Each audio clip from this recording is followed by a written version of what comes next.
როგორი იქნება 2026 წელი მშვილდოსნებისთვის? ძალიან მნიშვნელოვანი წელი იქნება თქვენთვის, წელი გარდამტეხი და ძალიან დინამიური იქნება. სატურნისა და ნეპტუნის გადასვლა ვერძის ზოდიაქოს ნიშანში თქვენთან ტრინით გადის მშვილდოსნებო და ეს ერთ-ერთი ყველაზე მხარდამჭერი ტრანზიტი იქნება თქვენთვის. ეს ტრანზიტი გააქტიურებს თვით გამოხატვას, შთაგონებას, შემოქმედებით თემებს.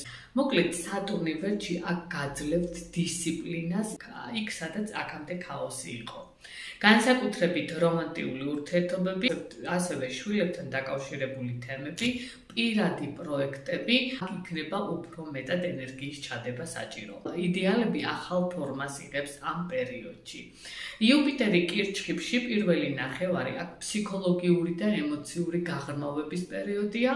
ამ პერიოდში აქტიურდება ინტიმური ურთიერთობები, ფინანსური დამოკიდებულებები, მოკლედ საერთო რესურსების გამოყენების პერიოდია. შიდა ტრანსფორმაციასაც შეეხება ეს, აქ შეიძლება ძლიერი ემოციური კავშირები დაფიქსირდეს, ფინანსური დახმარება, ძველი შიშებისგან განთავისუფლება. მოკლედ სად იქნება სიფრთხილე საჭირო? ეს იქნება ზედმეტი ემოციური დამოკიდებულება.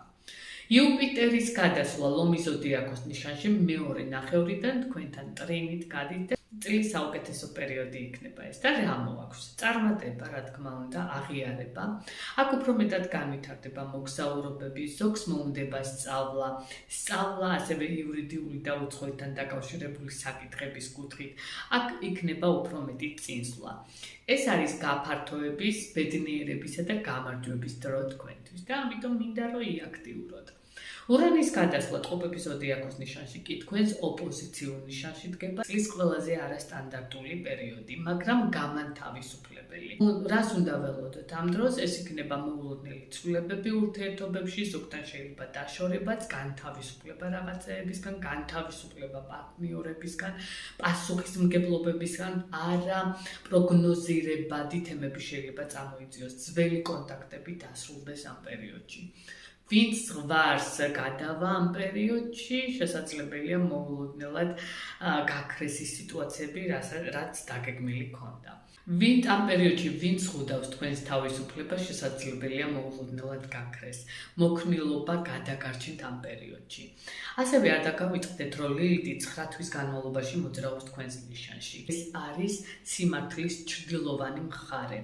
მოკლედ გამოცდები იქნება, ცრუ იდეოლოგიური კონფლიქტები, მორალისა და ეთიკის ტესტირებას გაიგებს ამ პერიოდში, ვინც საკუთარ სიმართლეს არ უღალატებს ამ პერიოდში ძლიერდება, ვინც ქადაგებს, მაგრამ არ ცხოვრობს ისე როგორც საჭიროა, სკანდალებს შეხვდებით ამ პერიოდში.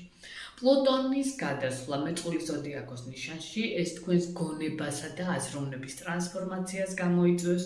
აქ უფრო მეტი ძალა ექნება თქვენს სიტყვას და გავლენა. ბევრი დაინტერესდება, როგორც აღვნიშნე, სწავლა, მედია, სოციალური ქსელები, ურთიერთობები და ძმასთან დაკავშირებული საკითხები და ახლო წრესთან დაკავშირებული საკითხებში ტრანსფორმაცია იქნება ძალიან თვალში საცემი. დაბნელებებს რაც შეეხება, აქ იქნება ლომი მეწყვილის ღერძზე, ისევ და ისევ თქვენს სწავლას და მოგზაურობის თემებს გააქტიურებს, ეს ეხება თქვენს ასევე მსოფლმხედველობის შეცვლას, ცვლილებების სწავლაში, მეტი პრაქტიკები, ახლო გარემოსთან, ბევრი კონტაქტები, შორი მიზნები, ინფორმაციები, მოკლედ ფილტრაცია მოხდება აქ თქვენთან. ეს ეტაპი იქნება ახალი მიმართულებების დაწყება ამ პერიოდში, როგორიც არის სწავლა, ან დასრულება, ან დაწყება, საცხოვრებელი ადგილის შეცვლა, ახალი ცხოვრების დაწყება, ფილოსოფიური ჩამოყალიბება. წლის მთავარი მესიჯი იქნება მშვილდოსნებისთვის, თავისუფლება იწყება იქ, სადაც საკუთარ სიმართლეს აღარ მალავ. მოკლედ მშვილდოსნებო, გექნება ძალიან საინტერესო პერიოდი, როგორც დადებითი, ასევე უარყოფითი კუთხით, მაგრამ უფრო მეტად სიახლეების თემები იქნება, სადაც მეტი სიფრთხილე იქნება საჭირო, ეს იქნება 9 თვიანი ლილითის დგომა თქვენს ნიშანში, იქ გელოდებათ ცდუნებები, ვისაც გაინტერესებს თქვენი პირადი რუკის განხილვა და 2026 წლის პროგნოზი, მომწერეთ პირადში ან დამიკავშირდეთ მითითებულ ნომერზე. წარმატებები მინდა ყველას.